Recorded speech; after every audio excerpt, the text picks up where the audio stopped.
Buonasera e benvenuti all'appuntamento con l'informazione di Prealpina, oggi domenica 3 novembre. In apertura una notizia che arriva da Busto Arsizio, segnalazioni e lamentele nel quartiere Sant'Anna, dai rubinetti negli ultimi giorni è sgorgata acqua nera. Poi l'intervento del gestore idrico, ci racconta tutto Veronica De Riu.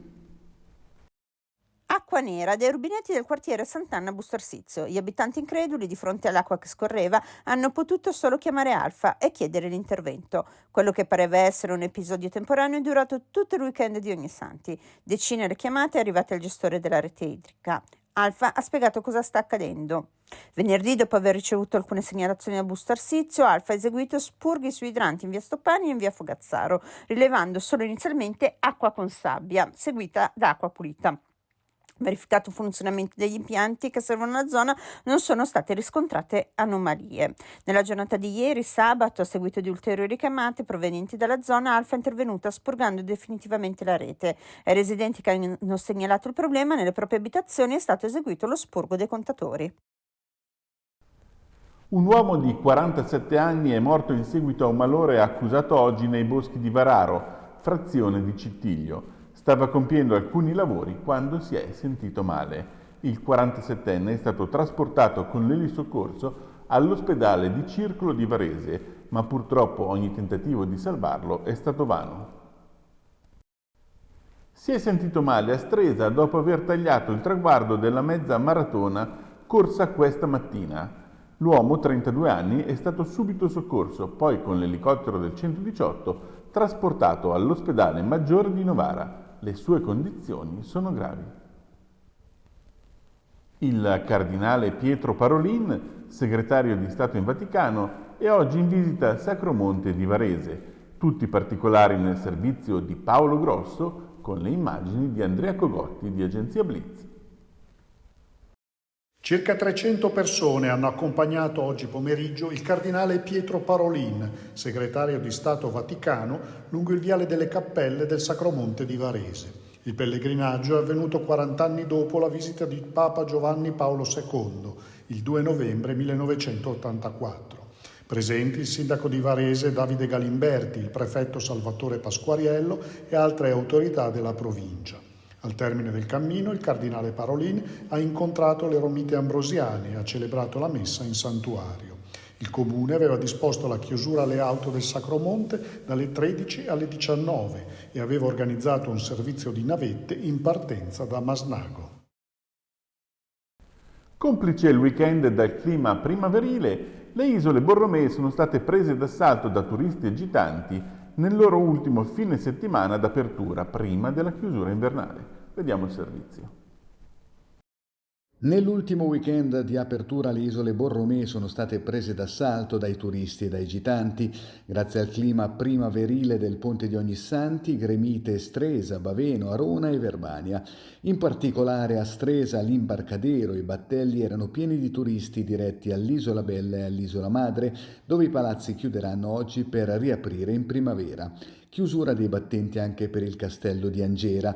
Ad Arona, dove si è tenuta la festa di San Carlo con visite al Colosso, bar e ristoranti affollatissimi. È stata inaugurata la scritta turistica Arona realizzata dalle artiste locali. Infine tanti gli sportivi presenti sulla sponda piemontese del Lago Maggiore per la maratona Arona-Verbania disputata in mattinata. I pendolari lo hanno detto chiaramente, alla stazione di Barasso non si sentono sicuri, soprattutto negli orari in cui è meno frequentata. Il servizio di Giulia Milani con le immagini di Agenzia Blitz. Isolata e insicura.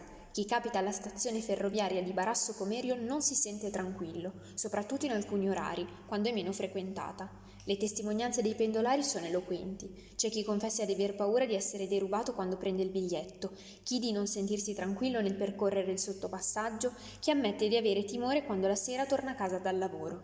E poi segnali di degrado. Sacchi abbandonati davanti al contenitore dell'Umana, book crossing ricoperto da scritte con i libri sparpagliati senza cura. Come farla rivivere? Come ripulire la patina di trascuratezza, humus ideale per gli sbandati e richiamare a una maggiore frequentazione? Tra i tanti tentativi del comune, la richiesta a Trenord 3 anni fa di avere un presidio in stazione, occupando l'appartamento al piano superiore, dando alle associazioni un posto per le loro sedi. Ma per ora non sono giunte risposte. Da domani inizierà ufficialmente a operare il nuovo rettore dell'Università dell'Insubria, Maria Pierro. Intanto Renzo Dionigi, fondatore e primo rettore dell'Ateneo, ha parlato nei giorni scorsi della tempesta avvenuta all'interno dell'università. Lo ha fatto in occasione del discorso d'addio del rettore uscente Angelo Tagliabue, riconoscendogli la capacità di saper superare il periodo difficile. Al microfono di Barbara Zanetti i suoi auspici per il futuro dell'Università Varesina. Che cosa bisogna fare dall'alto della sua esperienza per evitare che si possa riproporre in futuro una situazione del genere? Innanzitutto quando c'è tempesta e quando c'è il mare è mosso si lavora poco e non si combina niente. Quindi è nell'interesse di tutti rasserenare l'ambiente. Quando l'ambiente è sereno tutti possono fare ricerca, insegnare bene, operare bene. E ovviamente dipende dalle persone, dipende anche dalla governance. La governance, ovvero il rettore, il consiglio di amministrazione, il senato accademico, devono creare questo clima e tutti saranno riconoscenti. Le nuove imprese, l'importanza dell'innovazione e le complicazioni burocratiche. Il tema è stato affrontato a Varese dal presidente del gruppo Giovani Industriali della Lombardia, Jacopo Moschini. Ascoltiamolo intervistato da Emanuela Spagna. Quali sono le difficoltà che incontrano i giovani che vogliono aprire una nuova azienda? Ma allora, intanto nuova imprenditorialità la possiamo anche dividere in nuove aziende, ma anche in eventuali spin-off o comunque progetti di open innovation che dalle PMI possono nascere nuove imprese. Quindi chiaramente ci vuole una mentalità molto aperta, una forte propensione all'innovazione, ma questo territorio insomma ne è una grande testimonianza anche di quanto ci sia attenzione verso questi temi. È chiaro che oggi quello che può spaventare un po' è, porto l'esempio ultimo del decreto 5.0 che dovrebbe dare una grande spinta all'innovazione e progetti appunto di open innovation. Oggi siamo un po' incagliati in una struttura burocratica molto macchinosa. Ecco, questo sicuramente non ne abbiamo bisogno. La pagina sportiva Calcio Serie D. Nella giornata di oggi pareggio in rimonta del Varese. A Vado 1-1, gol di Barzotti. Sullo 0-0 Banfi aveva fallito un calcio di rigore. È poi terminato 2-2 il big match Varesina-Ospitaletto, con la Varesina avanti con Bertoli, poi sotto 2-1 e infine la rete del 2-2 definitivo di Gianola. Successo della Castellanzese per 2-1 sul campo dell'Arconatese. Di Boccadamo in extremis il gol della vittoria neroverde. E ora le anticipazioni della prealpina domani in edicola in edizione digitale. La parola a Luca Spriano.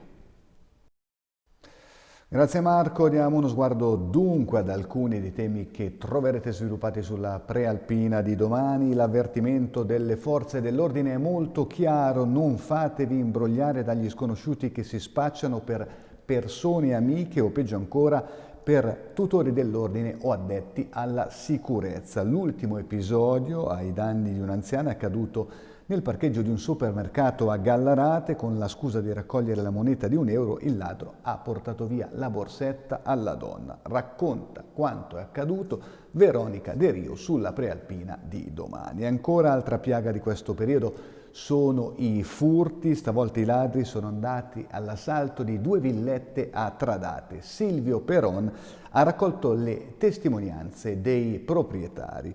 E poi l'appello di un commerciante di Piazza Giovanni XXIII a Gallarate che chiede l'organizzazione di un mercatino per ridare vita ad un'area troppo spesso al centro di episodi di cronaca.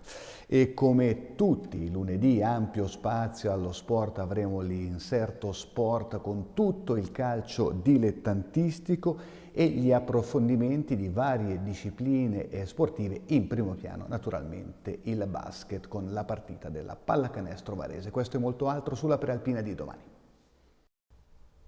Bene, con questo è tutto. L'appuntamento con l'informazione di Prealpina torna domani sera e sempre alle 19. Buona serata!